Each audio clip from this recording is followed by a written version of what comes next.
गुन्हे शाखा युनिट 5 पथकातील पोलीस अंमलदार सुनील कुमार यादव यांना त्यांच्या गुप्त बातमीदारामार्फत माहिती मिळाली होती की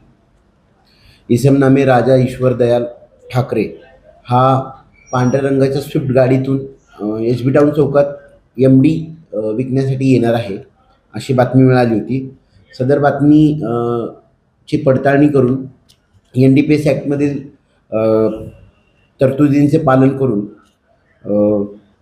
दिनांक 24/9/2025 रोजी सायंकाळी 1800 वाजताच्या सुमारास एका पांढऱ्या रंगाचे MH40 CT 6091 या पांढऱ्या रंगाच्या स्विफ्ट डिझायर गाडीमधून आलेले दोन इसम मुकेश उर्फ राजा ईश्वर दयाल ठाकरे वय 27 वर्ष राहणार जिन्सी पारडी, तसेच राज रवींद्र मानकर राहणार नागेश्वर नगर पारडी यांना ताब्यात घेऊन त्यांची अंगझडती घेतली असता त्याच्या ताब्यातून 2.40 ग्रॅम प्रतिबंधित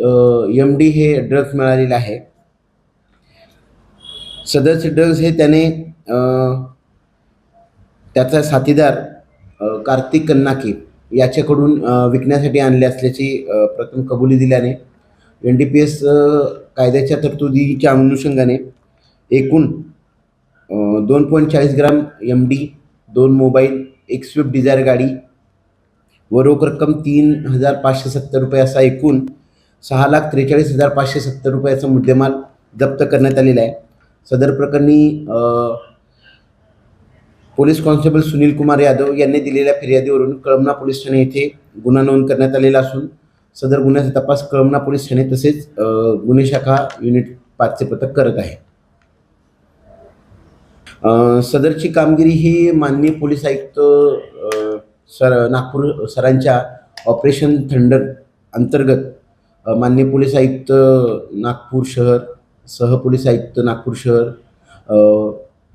अतिरिक्त पोलीस आयुक्त गुन्हे शाखा, पोलीस उपायुक्त गुन्हे शाखा,